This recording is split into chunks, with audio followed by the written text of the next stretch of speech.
buhachi o pagtakbo o may kaalaman sa paggamit ng armas? Pwes, parte yan ng self-defense. Ano nga ba ang self-defense? Ang self-defense ay isang uri ng pagtatanggol sa sarili sa sitwasyong mapanganib. Dito sa Pilipinas, ang martial arts ay kinikilalang bilang isang self-defense, katulad ng taekwondo o arnis. Kaya aming nakapanayam ang isa sa mga arnisador mula sa Candon City, si Eileen Angaangan. Binahagi niya ang kanyang mga karanasan bilang isang atleta. Kaya aming kinuha ang pagkakataong ito para matuto ng mga basic strikes sa arnis. I am Eileen Onciano Angaangan from the College of Business Administration and Accountancy here at University of Northern Philippines. So, the first nga competition nga nakishalyak is here at Vegan noong Batang Pinoy 2017 sa ADI or 2018.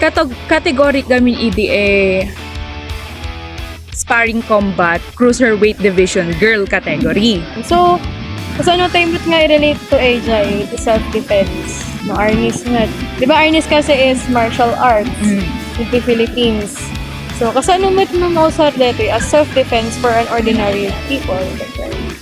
Since arnis ka dati makukuha nga equipment, di ba? Dati arnis. Weapon. We can use arnis like uncertain event by using, I think, umbrella, tapos magdagay kayo lagi DJ Igit, yeah, mabali mong usaran. Pero, as the number one rule of martial arts, haan mo nga mabali nga usaran any kind of martial arts, no? Parang pang-ayaw mo lang. Good for self-defense lang talaga. Number one technique or number one mindset technique is discipline nga talaga. By merely holding this one, di ba? Kailangan discipline. Dumako naman tayo sa larangan ng taekwondo.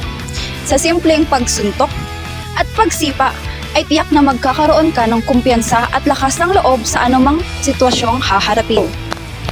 Kaya aming pag-uusapan na may libreng tutorial patungkol sa mga basic punching at kicks. Kasama si Almi Jade Villanueva. I am Almi Jade Villanueva, 20 years old and currently studying at University of Baguio. Taekwondo has played an important role in my life, influencing not only my physical ability but also my character and discipline. I've had the opportunity to compete in a number of tournaments over the years, attaining remarkable success while also learning valuable lessons about preparation and perseverance. Each medal represents the hours we spent in training, the sweat and effort, and the never-ending support of our coaches and instructors. Taekwondo also teaches agility, footwork, and defensive techniques for avoiding and escaping dangerous scenarios. Taekwondo helps us improve our ability to defend ourselves effectively.